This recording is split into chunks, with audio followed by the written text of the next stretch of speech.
Good morning students, आपका अपने YouTube channel में स्वागत है। आज हम भारत के भूगोल में अगला पार्ट पढ़ेंगे, अगला भौतिक प्रदेश पढ़ेंगे। हमारा अगला भौतिक प्रदेश है उत्तर का विशाल मैदान।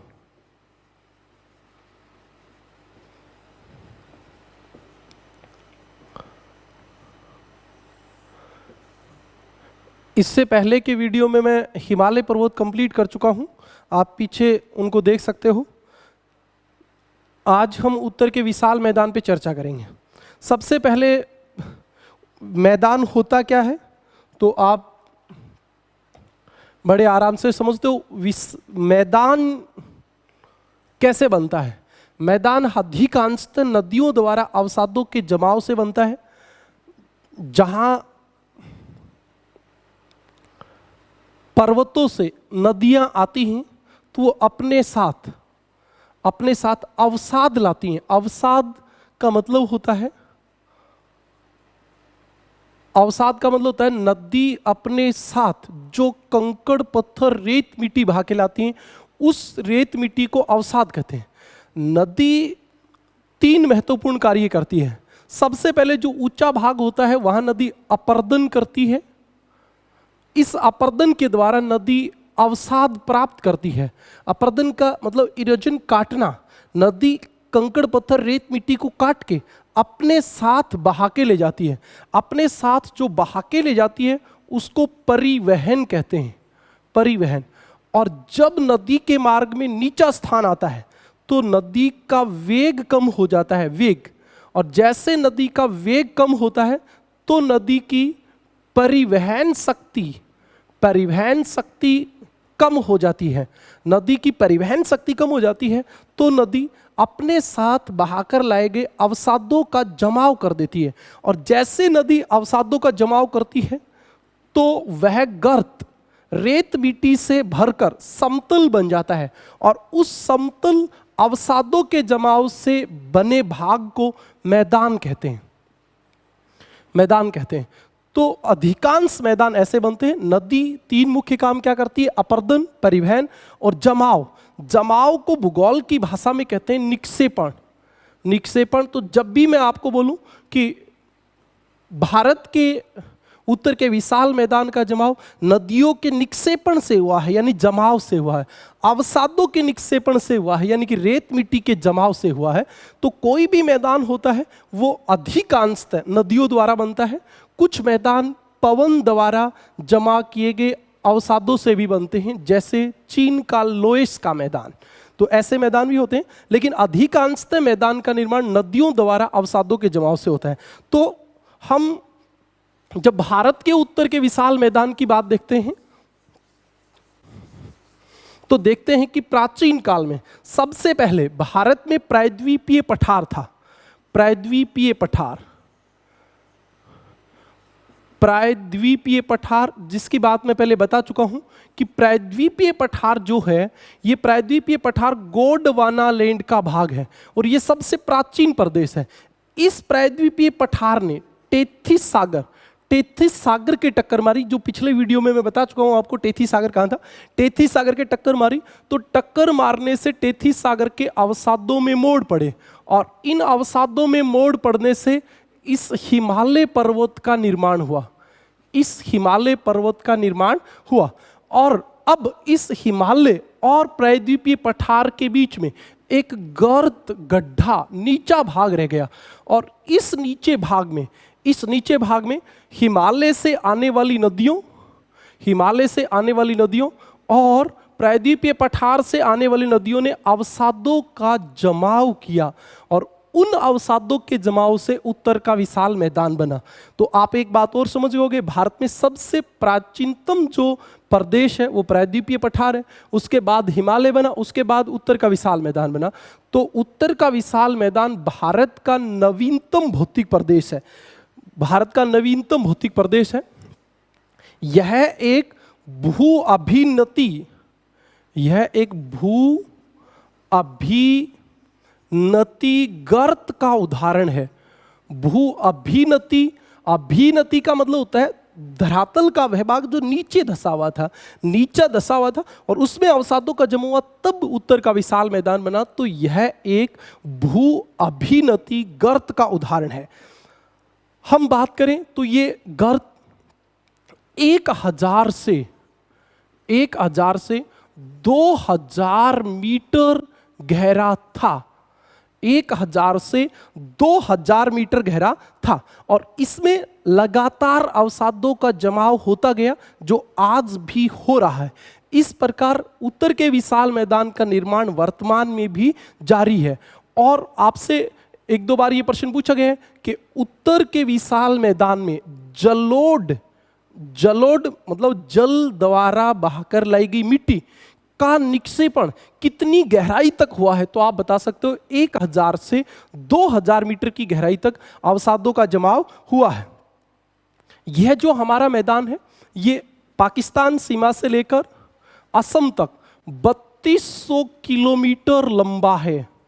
उत्तर का विशाल मैदान 3200 किलोमीटर लंबा है। और चौड़ा कितना है? तो कहीं ये 300 किलोमीटर चौड़ा है, 300 किलोमीटर चौड़ा है, तो कहीं 150 किलोमीटर चौड़ा है, कहीं 300 किलोमीटर चौड़ा है, तो कहीं 150 किलोमीटर चौड़ा है। यहाँ इसकी चौड़ाई ज़्यादा है, कहीं कम है। तो उसके बाद भारत में उत्तर का विशाल मैदान कितने वर्ग किलोमीटर पे फैला हुआ है? तो भारत में उत्तर का विशाल मैदान लगभग 7 लाख से 7.5 लाख वर्ग किलोमीटर पर फैला हुआ है।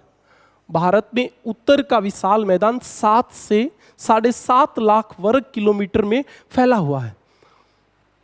भारत का मैदान विश्व के उपजाऊ मैदानों में से एक है। जहां कहीं भी नदियां अपने साथ लाए गए अवसाद का जमाव करेंगी, तो वो जो अवसाद होता है वो उपजाऊ होता है। तो नदियों द्वारा निक्षेपण से निर्मित मैदान उपजाऊ होते हैं। ऐसा ही भारत का उत्तर का विशाल मैदान भी एक उपजाऊ मैदान है, जो विश्व के उपजाऊ मैदानों में से एक है। इसके बाद हम बात करें तो उत्तर के विशाल मैदान की समुद्र तल से वर्तमान में औसत ऊंचाई 200 मीटर है। 200 मीटर है। भारत में सबसे ऊंचा भाग कौन है? हिमालय। उसके बाद कौन है? प्रायद्वीपीय पठार। प्रायद्वीपीय पठार 500 से 600 मीटर ऊंचा है, और इसीलिए आपने देखा है कि प्रायद्वीपीय पठार की नदियां भी उत्तर के विशाल मैदान की ओर बहती हैं, क्योंकि वो भाग नीचा है और ये भाग ऊंचा है। इस मैदान की औसत ऊंचाई 200 मीटर है। औसत ऊंचाई मतलब औसतन। यहाँ सबसे ऊंचा जो भाग है वो आपका यहाँ है, और ये आपकी 291 मीटर की समोच्चय रेखा है। समोच्चय रेखा का मतलब होता है समान ऊंचाई वाले स्थानों को मिलाने वाली रेखा। समान ऊंचाई वाले स्थानों को मिलाने वाली रेखा।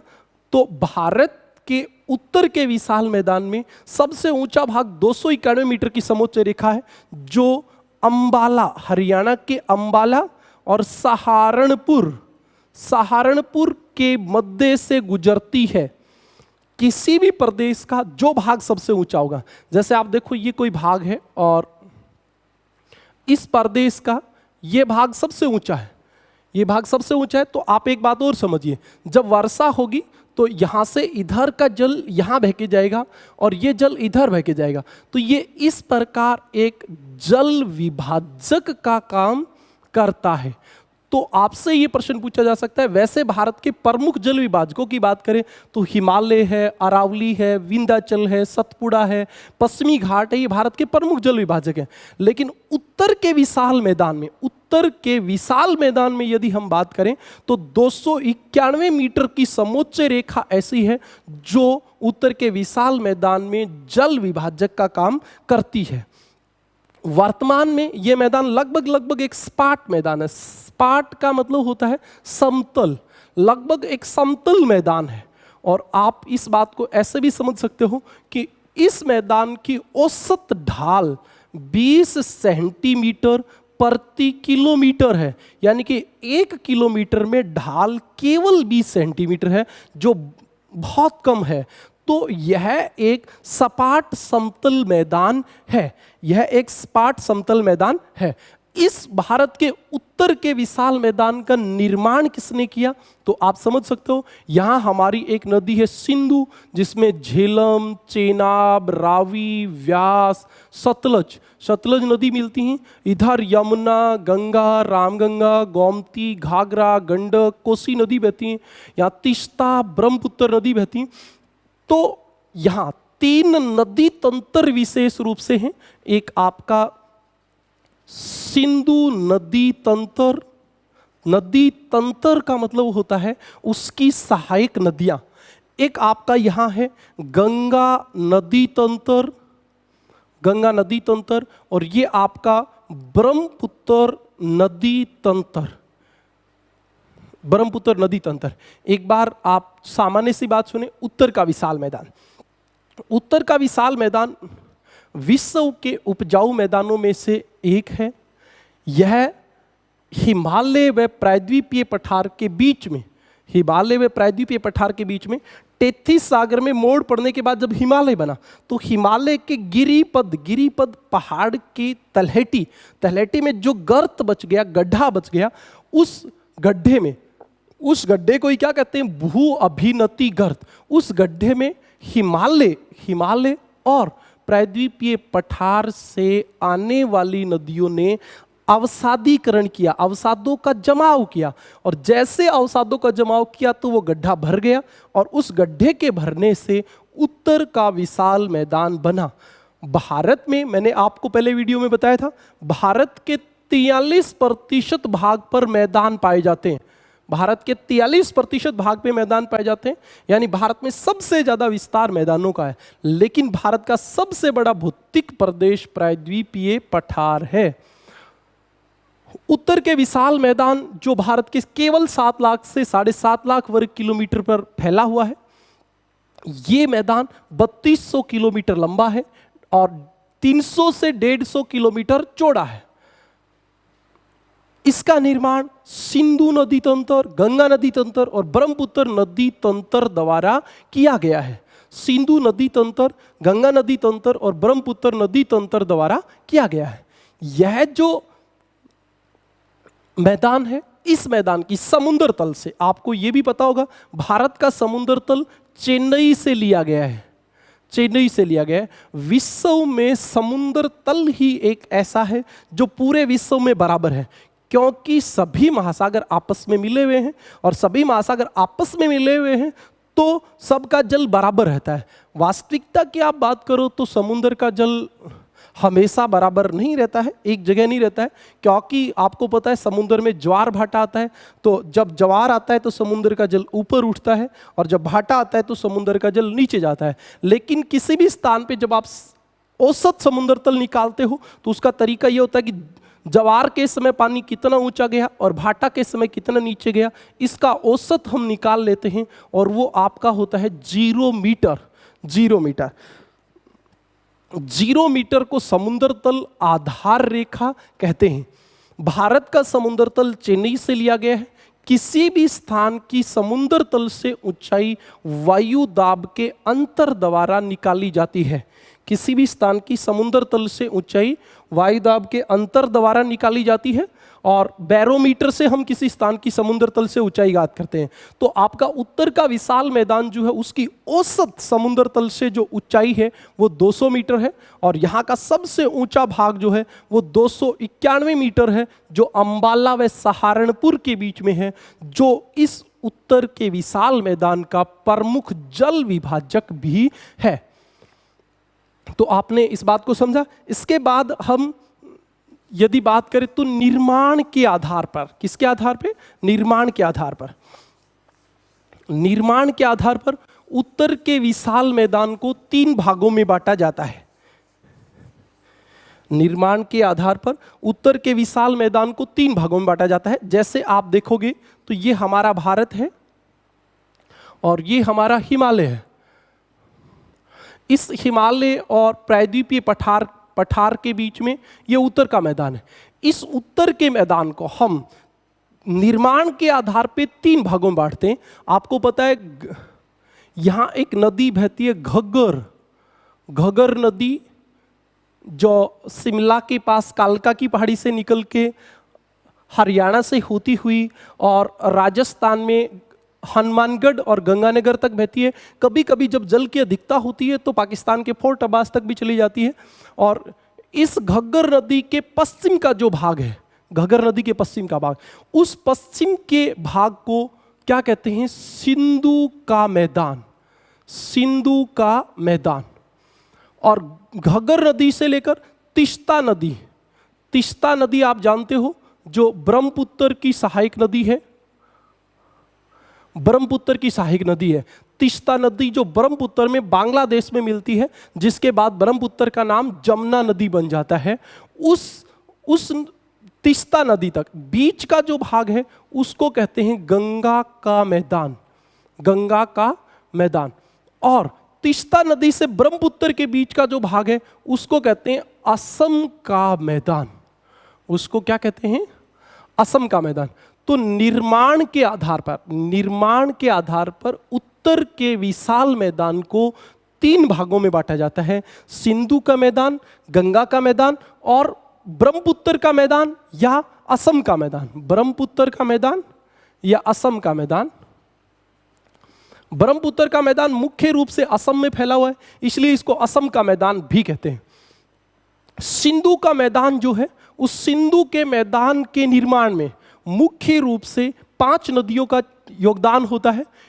भारत में 5 नदियों का योगदान होता है। सिंधु नदी मुख्य रूप से पाकिस्तान में बहती है और कराची के निकट अरब सागर में गिरती है।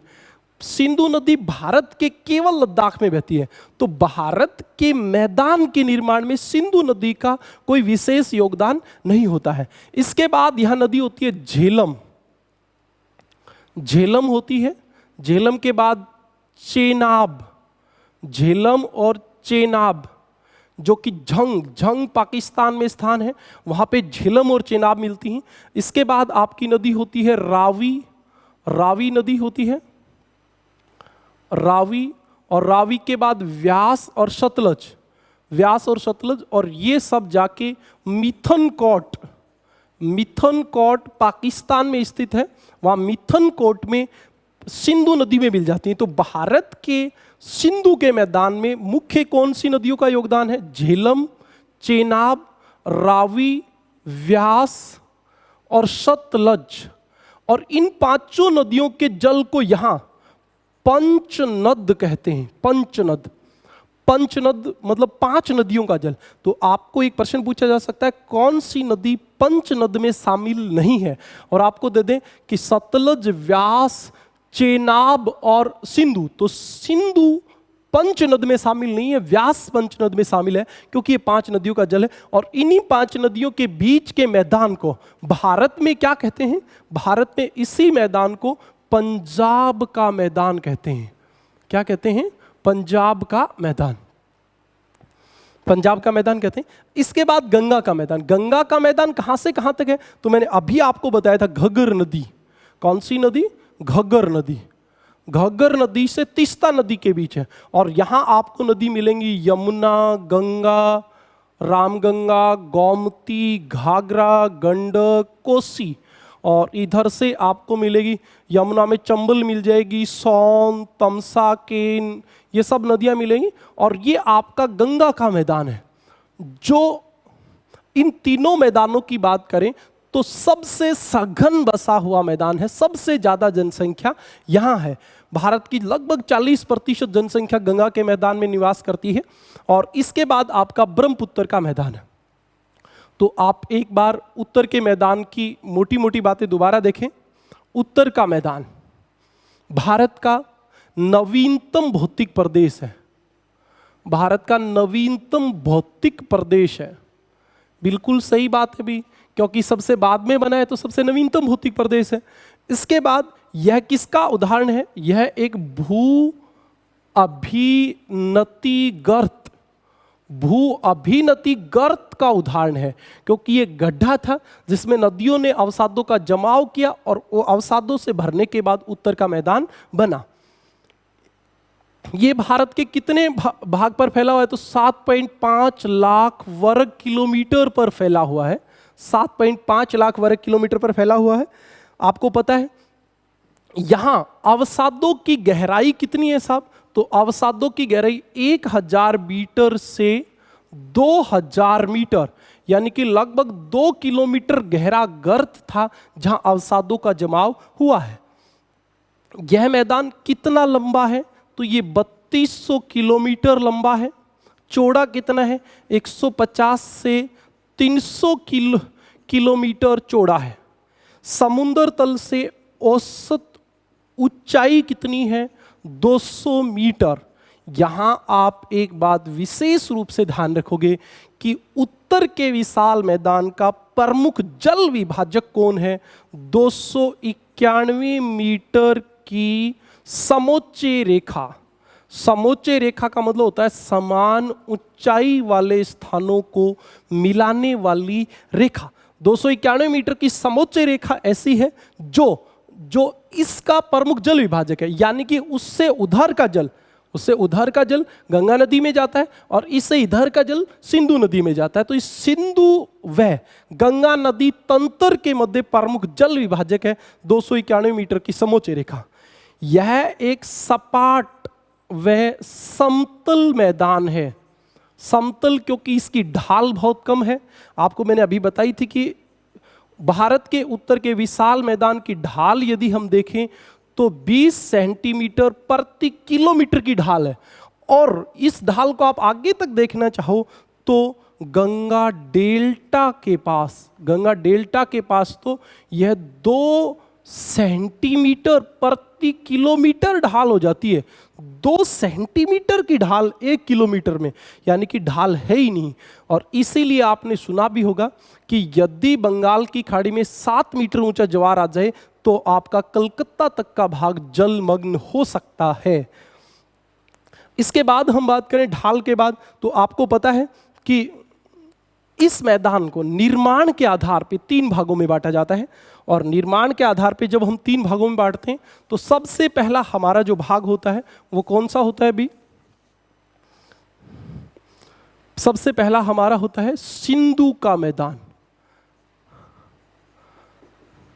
इसमें सबसे ज्यादा जो बात याद रखनी होती है वो एक ही रखनी होती है कि सिंधु का मैदान भारत के किस राज्य में है? तो पंजाब में। कहाँ है? पंजाब में, मुख्य रूप से पंजाब में है। और इसके बाद आपको विशेष बात यह देखनी होती है कि सिंधु के मैदान की पूर्वी सीमा कौन सी नदी बनाती है? तो साहब घग्गर नदी सिंधु के मैदान की पूर्वी सीमा बनाती है।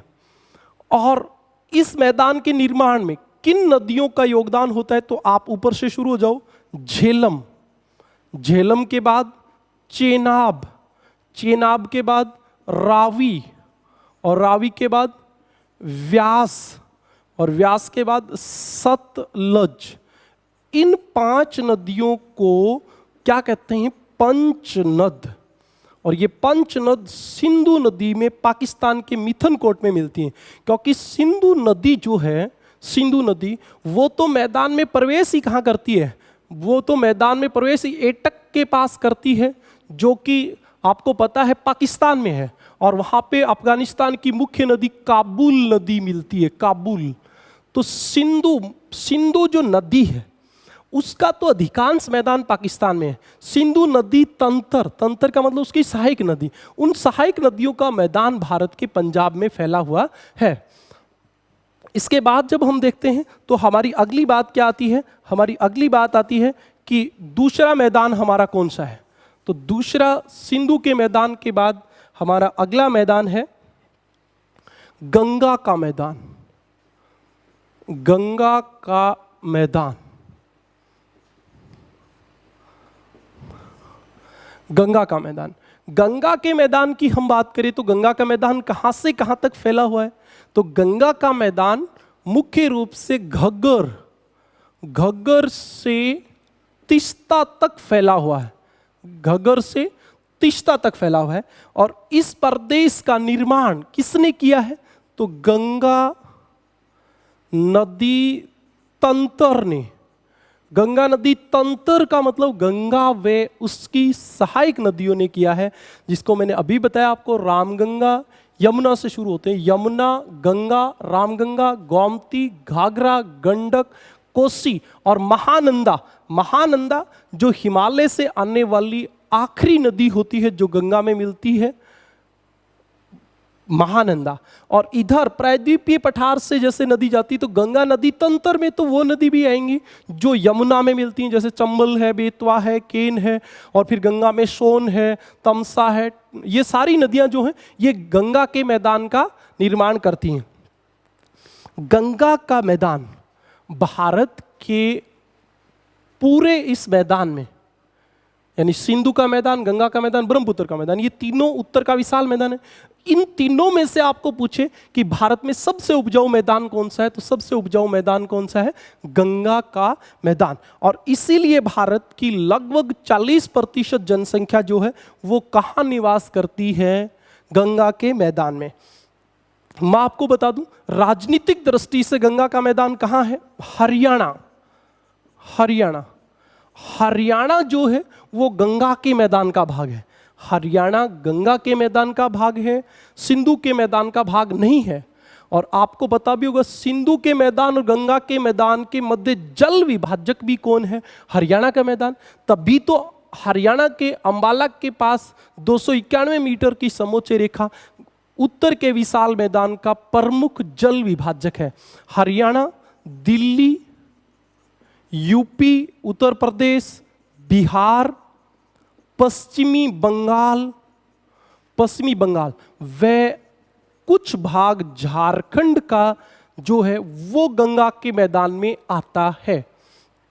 तो आप राजनीतिक दृष्टि से देखें तो गंगा के मैदान का विस्तार कहाँ कहाँ है? हरियाणा, दिल्ली, उत्तर प्रदेश, बिहार, पश्चिम बंगाल व झारखंड में। उसके बाद हमारा तीसरा कौन सा मैदान है? ब्रह्मपुत्र का मैदान या असम का मैदान।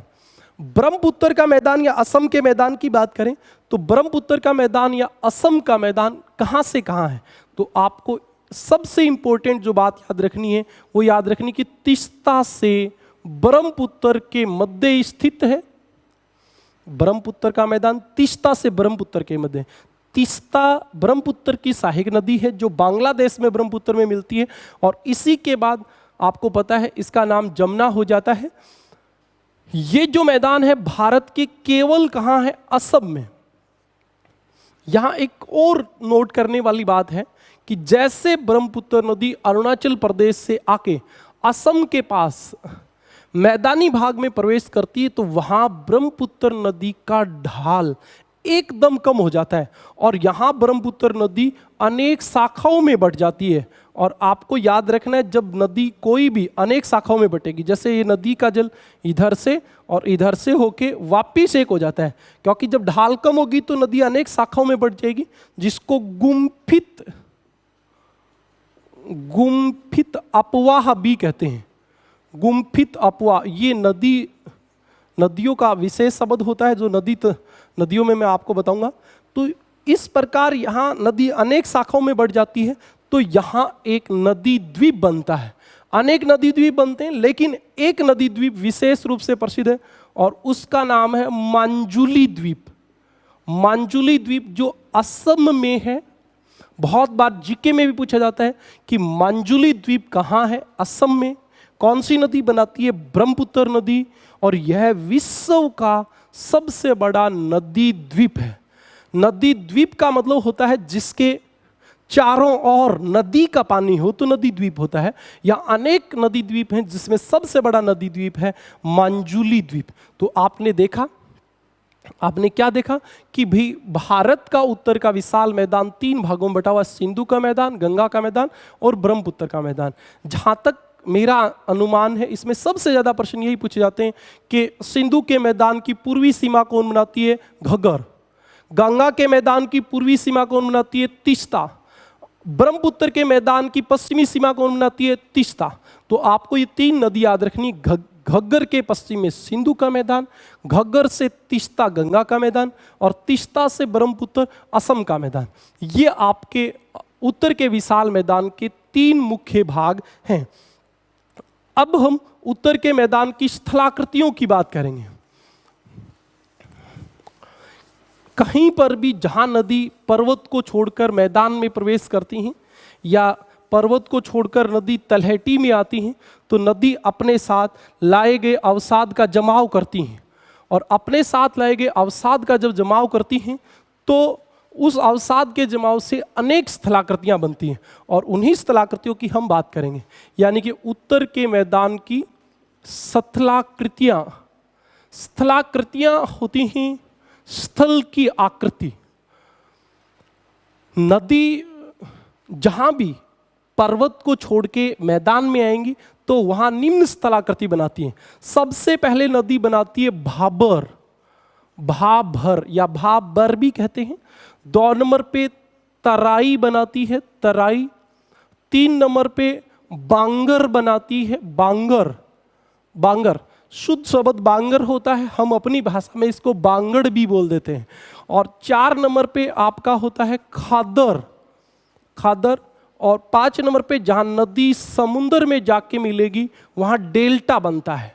तो ये नदियों द्वारा निर्मित मुख्य स्थलाकृतियां होती हैं। अब हम इनका एक एक का अध्ययन करेंगे। भाबर क्या होता है, तराई क्या होती है, बांगर क्या होता है, खादर क्या होता है और डेल्टा क्या होता है। पहले आप इनको प्रैक्टिकली समझने की कोशिश करें। जैसे ये हमारा हिमालय पर्वत है, और हिमालय पर्वत के बाद जैसे ये हमारा समुद्र है, तो कोई भी नदी पर्वत से लेकर समुद्र तक कैसे स्थलाकृतियां बनाती है। जैसे ये आपकी गंगा नदी है, और ये जैसे ही पर्वत को छोड़कर पर्वत की तलहटी के बाद जैसे मैदान में प्रवेश करेगी तो इसका ढाल कम हो जाएगा। ढाल, जैसे ढाल कम होगा नदी का वेग कम हो जाएगा, और नदी का वेग कम हो जाएगा तो नदी की परिवहन शक्ति कम हो जाएगी। परिवहन शक्ति यानी कि अवसाद को बहाकर ले जाने की शक्ति कम हो जाएगी। और जैसे नदी की परिवहन शक्ति कम होगी तो नदी सबसे पहले अपने साथ बहाकर लाए गए बड़े बड़े पत्थरों का जमाव करेगी। सबसे पहले बड़े बड़े पत्थरों का जमाव करेगी। आपको प्रैक्टिकली ये बात पता होनी चाहिए कि ये पत्थर इस नदी के साथ गुड़ कर आए हैं, गुड़कर आए हैं तो ये गोल हो जाते हैं, गोल, क्योंकि गुड़ के आएंगे तो गोल बनेंगे। और जैसे नदी का वेग कम होता है तो ये गोल गोल पत्थर आपस में रुक जाते हैं, और यहाँ नदी अनेक धाराओं में विभक्त हो जाती है, अनेक धाराओं में। और इन बड़े पत्थर, जो बड़े पत्थर जब आपस में टच होंगे तो इनके नीचे से जगह बच जाती है, और यहाँ नदी इन पत्थरों के नीचे से बहना शुरू कर देती है। जैसे नदी इनके नीचे से बहती है तो आप समझो नदी इनके नीचे से ऐसे पानी नीचे से बहता चलेगा, और आपको बाहर नदी दिखाई नहीं देगी। यानी कि इन पत्थरों को ऊपर से जब आप देखोगे तो पत्थर दिखेंगे और नीचे इनकी नदी बहेगी। इस प्रकार इस क्षेत्र में नदी लुप्त हो जाती है, इस क्षेत्र में नदी लुप्त हो जाती है। इस क्षेत्र को भूगोल में क्या कहते हैं? इस क्षेत्र को भूगोल में कहते हैं साहब भाबर। भाबर, तो आप समझ गए भाबर क्या होता है। भाबर नदी द्वारा बहाकर लाए गए बड़े बड़े गोलास्म, बड़े बड़े पत्थरों के जमाव से निर्मित पथरीला भाग, जहां नदी नीचे से बहती हैं, लुप्त हो जाती हैं, उस प्रदेश को भाबर कहते हैं। यहां नदियां जलोढ़ पंख बनाती हैं, जलोढ़ पंख व जलोढ़ शंकु बनाती हैं। जलोढ़ शंकु, ये फर्स्ट ग्रेड में बहुत बार पूछा हुआ प्रश्न है कि जलोढ़ पंख या जलोढ़ शंकु कहाँ बनते हैं? तो पर्वतपदीय क्षेत्र में बनते हैं। पर्वतपदीय क्षेत्र में जैसे नदी पर्वत से उतर के मैदान में प्रवेश करती है तो जलोढ़ पंख या जलोढ़ शंकु बनाती है और नदी लुप्त हो जाती है। इस प्रदेश को भाबर कहते हैं। यह एक अनुपजाऊ प्रदेश होता है, यह एक अनुपजाऊ प्रदेश होता है। इसके बाद जो प्रदेश बनता है वो देखें। इसकी चौड़ाई की बात करें तो अलग अलग जगह अलग अलग होती है। 10 से 15 किलोमीटर, 16 किलोमीटर तक इसकी चौड़ाई होती है भाबर की।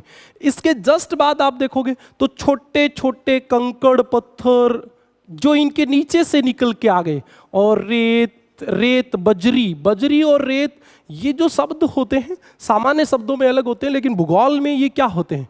बड़ा पत्थर होता है उसको गोलास्म कहते हैं, गोलास्म। उससे छोटा होता है उसको गुटिका कहते हैं, गुटिका। उससे छोटा होता है उसको कणिका कहते हैं, कणिका। उससे छोटा होता है उसको बजरी कहते हैं। कणों का व्यास, व्यास mm में नोट किया जाता है। बजरी होती है 2 mm तक कण का व्यास होता है, तो बजरी होती है।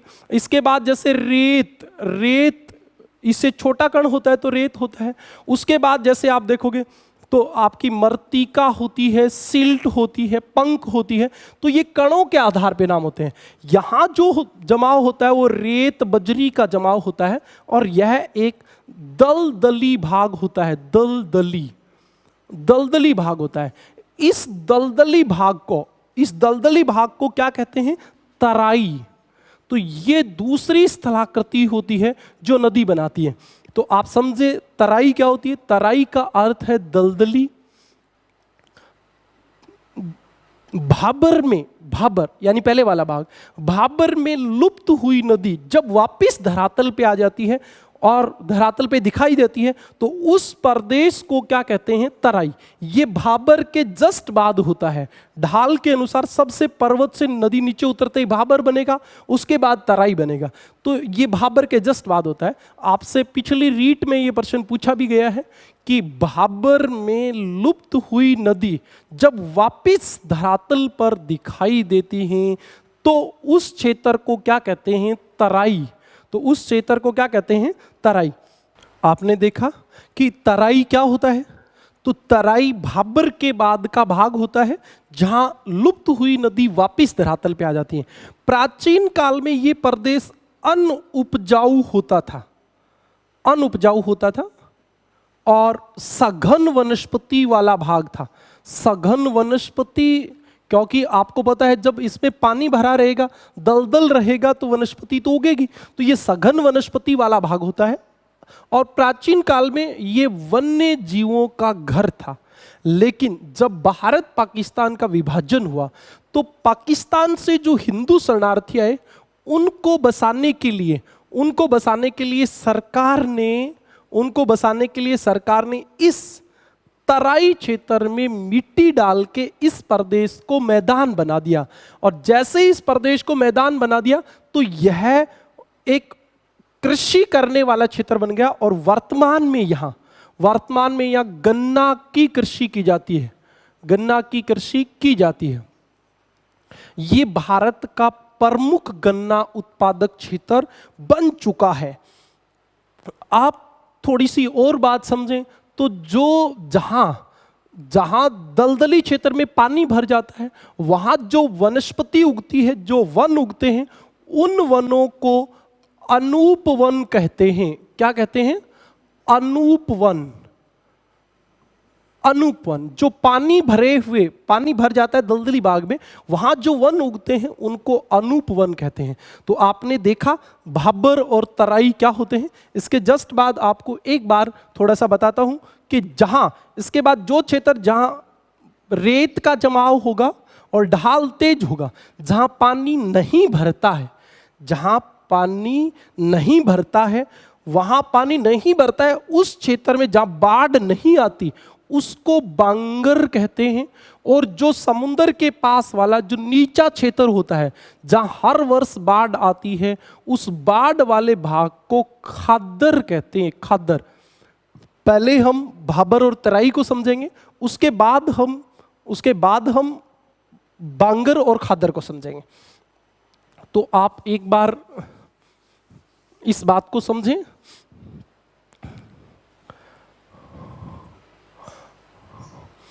आपका भाबर क्या होता है, तराई क्या होता है? तो आप समझे शिवालिक श्रेणी के जो पदीय क्षेत्र है, पदीय क्षेत्र का मतलब तलहटी का क्षेत्र है, वहां सबसे पहले बड़े बड़े पत्थरों के जमाव से निर्मित जो प्रदेश है वो क्या कहलाएगा? भाबर। और भाबर के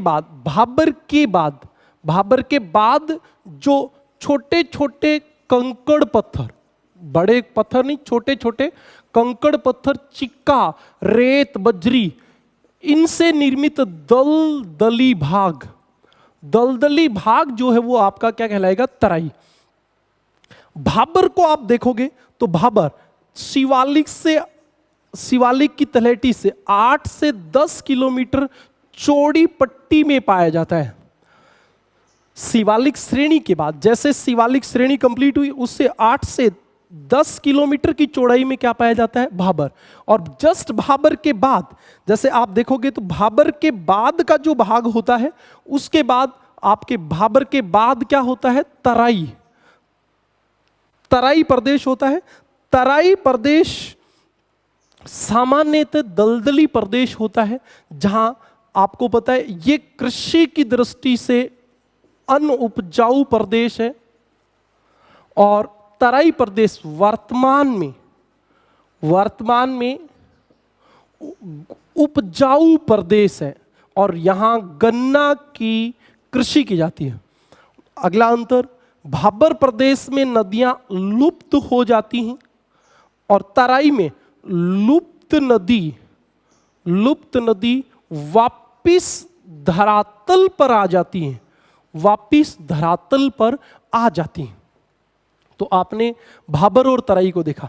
अब हम अगली बात जो करेंगे वो बात करेंगे कि बांगर और खादर में क्या अंतर होता है।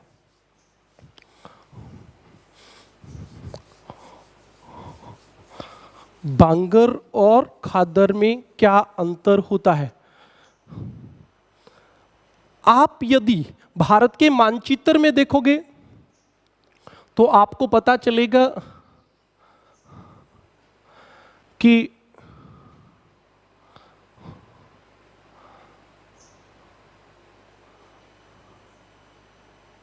जैसे ये यहां तक हिमालय था, तो इस हिमालय के जस्ट बाद यहां आपका जो प्रदेश होता है वो होता है भाबर। और भाबर के नीचे क्या होता है? तराई। भाबर के नीचे तराई क्षेत्र होता है। लेकिन आप समझेंगे कि ये हमारा प्रायद्वीपीय पठार है, ये पठार है। अब आप देखो यहां, आप इसको ऐसे भी समझ सकते हो कि 100 सेंटीमीटर की समवर्षा रेखा, यानी कि समान वर्षा वाले स्थानों को मिलाने वाली रेखा समवर्षा रेखा कहलाती है। 100 सेंटीमीटर की समवर्षा रेखा का मतलब है कि इससे इधर वर्षा 100 सेंटीमीटर से ज्यादा होगी और इधर 100 से कम होगी। तो जहां 100 से कम होती है, एक तो ये भी अंतर है कि वर्षा ज्यादा कम है, एक ये भी अंतर है कि ये प्रदेश ऊंचा है, ये 200 मीटर से ऊंचा है, ये 200 मीटर से नीचा है। आप यही भाग 100 मीटर की समोच्च रेखा भी होता है। तो हम बात खादर और बांगर की कर रहे थे। हमने देखा कि भारत में इधर बांगर होता है और यहां खादर होता है। खादर और बांगर को मैं विभाजित कर रहा था कि दोनों में अंतर क्या होता है। तो जहां 100 सेंटीमीटर से ज्यादा वर्षा होती है वहां प्रतिवर्ष बाढ़ आती है, बाढ़। और जहां प्रतिवर्ष बाढ़ आती है वहां नवीन जलोढ़ मिट्टी का जमाव होता है। नवीन जलोढ़ मिट्टी, जलोढ़ जल द्वारा बहाकर लाई गई मिट्टी, नवीन प्रतिवर्ष। यहां प्रतिवर्ष बाढ़ आती है, प्रतिवर्ष नई मिट्टी का जमाव होता है। तो ये प्रदेश आपका खादर कहलाता है। और बांगर का मतलब होता है प्राचीन जलोढ़ मिट्टी, प्राचीन जलोढ़ मिट्टी से निर्मित प्रदेश।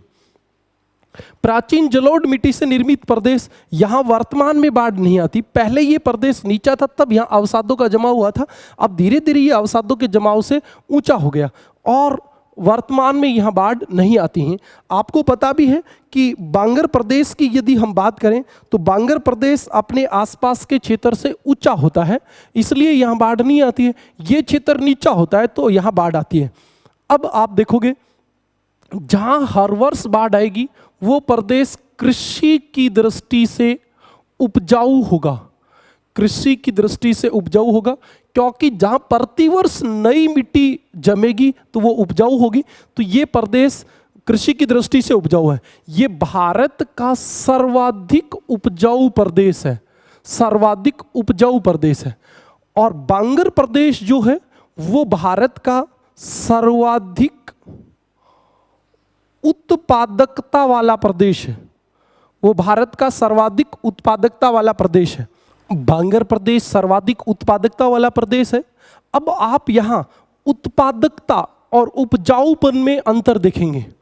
उपजाऊ का मतलब होता है अनाज उत्पन्न करने की क्षमता, अनाज उत्पन्न करने की क्षमता उपजाऊपन होता है। और जहां जितना अनाज उत्पन्न होता है, जितना अनाज उत्पन्न होता है वो उत्पादकता होती है। आप ये भी समझ सकते हो कि खाद्य प्रदेश में ज्यादा अनाज उत्पन्न करने की क्षमता है, लेकिन अनाज उत्पन्न ज्यादा बांगर प्रदेश में होता है। क्यों? क्योंकि बांगर प्रदेश में हरित क्रांति का प्रभाव अधिक पड़ा है। बांगर प्रदेश में हरित क्रांति का प्रभाव अधिक पड़ा है।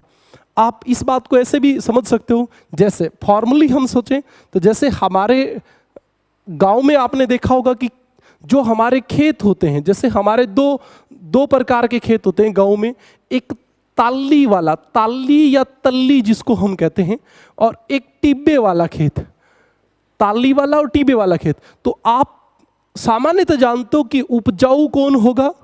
ताली वाला। लेकिन यदि आपने अपना कुआं यानी कि आपने सिंचाई की सुविधा टिब्बे वाले खेत में कर दी तो आपके अनाज ज्यादा कहां उत्पन्न होगा? टिब्बे वाले खेत में, क्योंकि आपने वहां सिंचाई ज्यादा की, उर्वरक ज्यादा डाली, आपने वैज्ञानिक तरीके से खेती की, तो यहां अनाज उत्पन्न ज्यादा हुआ। तो ये जो प्रदेश है बांगर प्रदेश, यहां भारत में हरित क्रांति का सर्वाधिक प्रभाव पड़ा है और इसलिए बांगर प्रदेश भारत में सर्वाधिक उत्पादकता वाला प्रदेश है। लेकिन सर्वाधिक उपजाऊपन की बात करें तो खाद्य प्रदेश सर्वाधिक उपजाऊ प्रदेश है।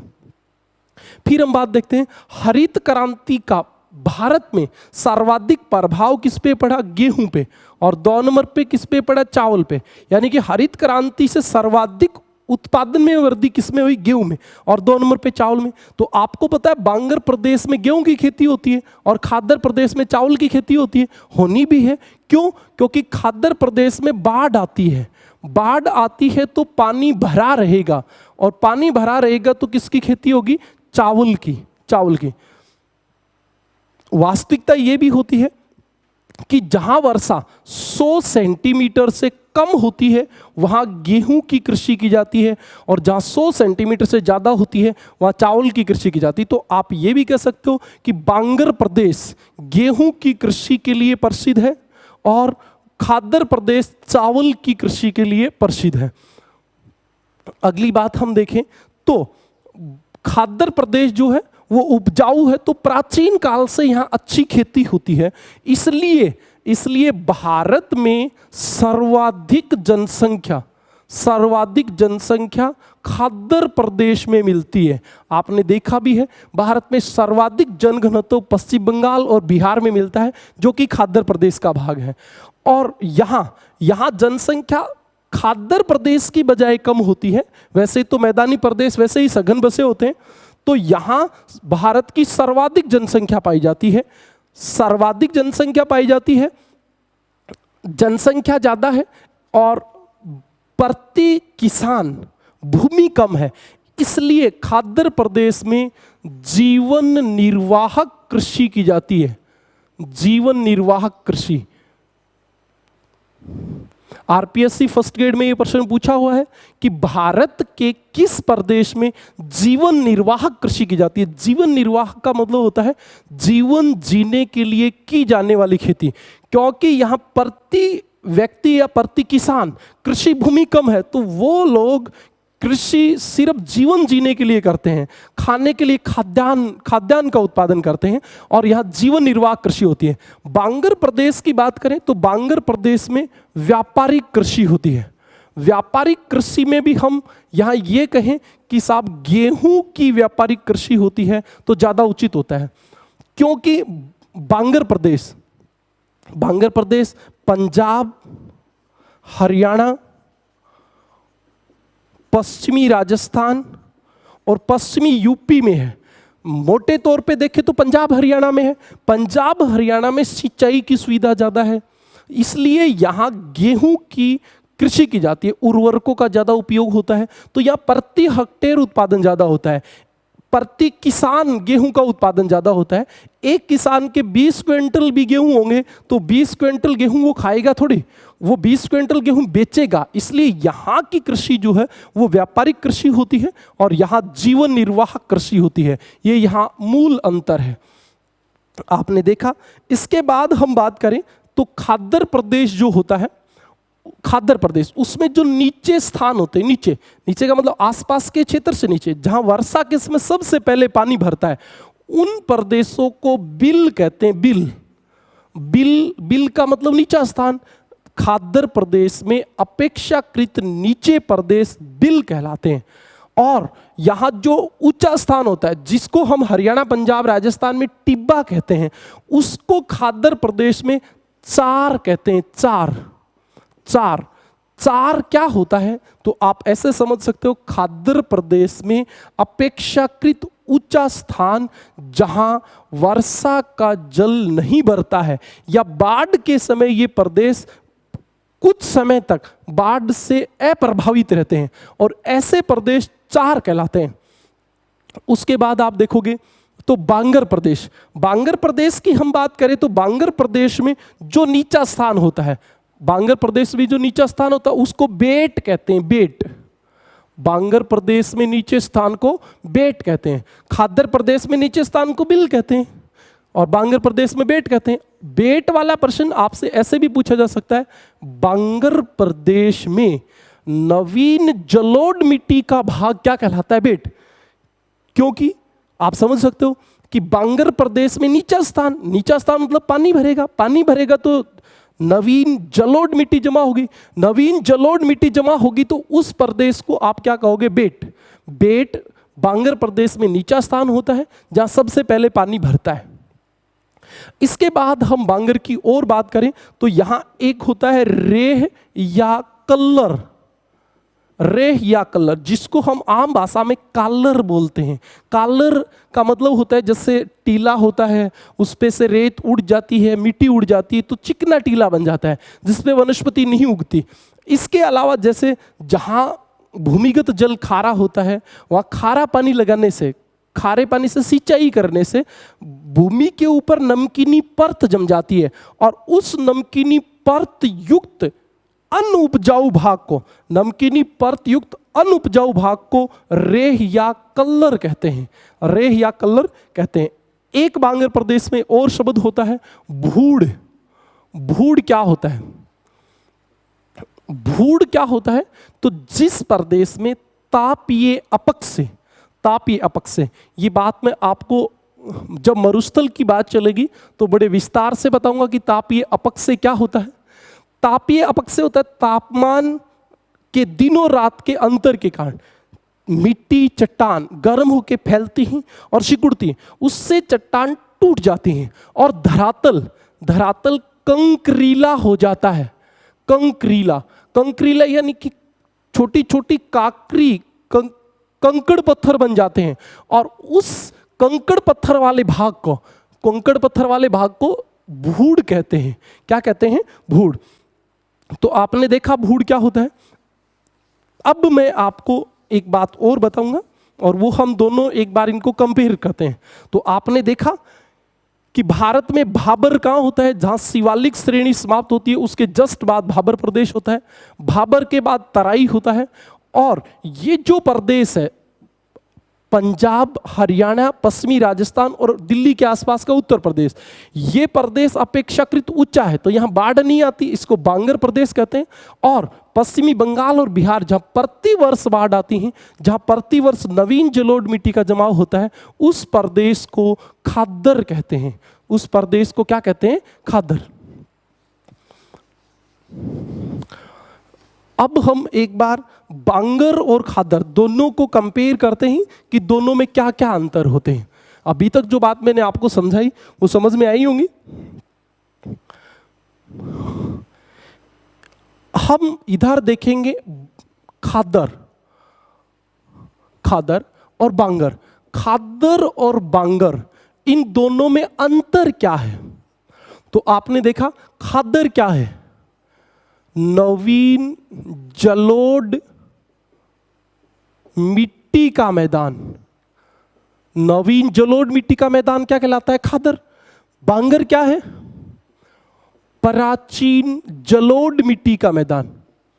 प्राचीन जलोढ़ मिट्टी का मैदान। आप ऐसे कह सकते हो, यहां प्रतिवर्ष बाढ़ आती है, प्रतिवर्ष बाढ़ आती है, और यहां बाढ़ नहीं आती है। वर्तमान में यहां बाढ़ नहीं आती, पहले ये नीचा भाग था तब यहां बाढ़ आती थी, अब नहीं आती। खादर प्रदेश भारत में कहां है? पश्चिमी बंगाल, पश्चिमी बंगाल, इसके बाद बिहार व पूर्वी यूपी। पूर्वी यूपी, यूपी का वह भाग जो बिहार की तरफ है, जहां प्रतिवर्ष बाढ़ आती है। बांगर प्रदेश कहां है? पंजाब, हरियाणा, पश्चिमी राजस्थान और पश्चिमी यूपी, दिल्ली के आसपास का जो उत्तर प्रदेश है वो बांगर प्रदेश में आता है। इसके बाद हम देखें तो खादर प्रदेश जो होता है भारत का क्या है? सबसे उपजाऊ प्रदेश, सबसे उपजाऊ प्रदेश होता है, सबसे उपजाऊ। मैंने अभी बताया था अनाज उत्पन्न करने की क्षमता सर्वाधिक खादर प्रदेश में होती है, और ये क्या होता है? सर्वाधिक उत्पादकता वाला प्रदेश। उत्पादकता, ये फर्टिलिटी है, अनाज उत्पन्न करने की क्षमता, ये प्रोडक्शन है कि कितना अनाज उत्पन्न हो रहा है, तो वहां सर्वाधिक उत्पादकता होती है, यहां सर्वाधिक उपजाऊ होता है। यहां की बात करें तो यहां चावल की कृषि की जाती है, चावल की कृषि की जाती है। जहां जनसंख्या अधिक होगी और वर्षा अधिक होगी वहां चावल की खेती की जाएगी, क्योंकि चावल में ज्यादा जनसंख्या का भरण पोषण करने की क्षमता होती है। और बांगर प्रदेश में किसकी खेती होती है? गेहूं की, गेहूं की खेती होती है। इधर हम देखें खादर प्रदेश में तो यहां क्या होती है? जीवन निर्वाहक कृषि, यहां जीवन निर्वाहक कृषि होती है। तो बांगर प्रदेश में आपकी व्यापारिक कृषि होती है, बांगर प्रदेश में आपकी व्यापारिक कृषि होती है। इसके बाद यदि हम देखें, इसके बाद हम देखें तो खादर प्रदेश जो होता है, खादर प्रदेश जो होता है वहां वर्षा 100 सेंटीमीटर से ज्यादा होती है, 100 सेंटीमीटर से ज्यादा होती है, और यहां वर्षा 100 सेंटीमीटर से कम होती है। तो आपसे यह भी पूछा जा सकता है कि गेहूं व चावल के क्षेत्र को कौन अलग करता है? तो 100 सेंटीमीटर की सम वर्षा रेखा, 100 सेंटीमीटर से ज्यादा वर्षा होगी चावल की खेती होगी, कम होगी तो गेहूं की खेती होगी। इसके बाद हम देखें तो आपने एक चीज देखी थी कि खादर प्रदेश में जो नीचा स्थान था उसको बिल कहा था, बिल, और बांगर प्रदेश में जो नीचा स्थान होता है उसको बेट कहते हैं, बेट। खादर प्रदेश में जो ऊंचा स्थान था उसको चार कहते हैं, चार। और हमारे बालू का स्तूप या टिब्बा, टिब्बा कहते हैं, ये हमारे ऊंचा स्थान होता है। इसके बाद आपसे पहले एक क्वेश्चन पूछता हूं मैं, उसके बाद आप उत्तर बताओगे, फिर मैं आपको उसका आंसर, राइट आंसर बताऊंगा। रीट वगैरह में फर्स्ट ग्रेड में एक प्रश्न खूब आया है कि भारत में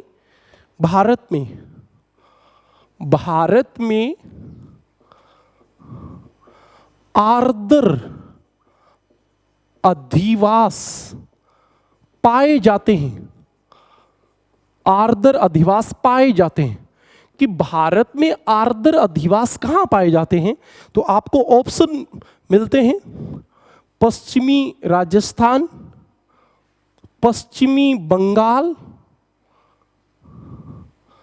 बिहार और J&K में। तो आपके आर्द्र अधिवास कहां पाए जाते हैं? तो अधिकांश बच्चों का जो क्वेश्चन उत्तर होता है वो क्या होता है? पश्चिमी बंगाल। आर्द्र अधिवास कहां पाए जाते हैं? इसी के साथ आपसे क्वेश्चन ये पूछा जा सकता है कि भारत में शुष्क अधिवास कहां पाए जाते हैं? तो आपका उत्तर होता है कि साहब शुष्क अधिवास राजस्थान में पाए जाते हैं। ये दोनों ही प्रश्नों के उत्तर गलत है। पहले आप समझे कि आर्द्र अधिवास होता क्या है। आर्द्र अधिवास का मतलब होता है जो जल के समीप गांव बसे, नगर बसे। अधिवास का मतलब मानव बस्ती, जो जल के समीप गांव बसे वो आर्द्र अधिवास होता है। हम आर्द्र और शुष्क को जलवायु से लगा लेते हैं, जबकि यहां अधिवास से है। आर्द्र अधिवास का मतलब है कि जो अधिवास जल के नजदीक बने, जो अधिवास जल के नजदीक बने, और जो अधिवास पानी से दूर बनेगा वो क्या होगा, शुष्क अधिवास। शुष्क अधिवास होगा। आप इस बात को ऐसे समझ सकते हैं, जैसे राजस्थान है, पश्चिमी राजस्थान को हम ले, राजस्थान को, तो राजस्थान में अधिवास यानी कि गांव कहां बसेगा, गांव पानी के निकट बसेगा, जैसे किसी तालाब के पास, किसी झील के पास, किसी नदी के किनारे, किसी तालाब के पास, झील के पास, नदी के किनारे, कुएं के पास, कुओं के पास। आपने देखा है राजस्थान में भाई प्राचीन कुआं मिलेगा आपके गांव के बीच में, कोई तालाब मिलेगा, तो ये पानी के पास होते हैं, तो ये आर्द्र अधिवास होते हैं। तो भारत में आर्द्र अधिवास कहां पाए जाते हैं? इस क्वेश्चन का राइट आंसर है पश्चिमी राजस्थान। इसीलिए आपने देखा होगा कि पश्चिमी राजस्थान में बहुत सारे गांव ऐसे होते हैं जिनके गांव के बाद में नाम के आगे सर लगा होता है। तोलिया सर, ठुकरिया सर, सिरिया सर, आपको ऐसे बहुत सारे गांव मिलेंगे। इस सर का मतलब होता है सरोवर, सरोवर का मतलब तालाब। ये किसी पुराने सरोवर तालाब के किनारे बसे गांव होते हैं। और आप देखोगे तो पश्चिमी बंगाल और बिहार में अधिवास गांव कहां बसेगा, जो भाग अपने आसपास से ऊंचा होगा, और अपने आसपास से जो ऊंचा भाग होता है उसको खाद्य प्रदेश में क्या कहते हैं, चार प्रदेश। खाद्य प्रदेश में वह भाग जो अपने आसपास के क्षेत्र से ऊंचा है और बाढ़ के समय पानी से मुक्त रहता है। तो यहां जो गांव बसेगा, अधिवास बनेगा, वो इस चार के ऊपर बनेगा, टीले के ऊपर गांव बसेगा, ताकि बाढ़ के समय ये गांव ना डूबे। तो बड़े ध्यान से सुने, शुष्क अधिवास कहां पाए जाते हैं? पश्चिमी बंगाल और बिहार में। आर्द्र अधिवास कहां पाए जाते हैं? राजस्थान में। ये बात क्लियर हो गई होगी आपके।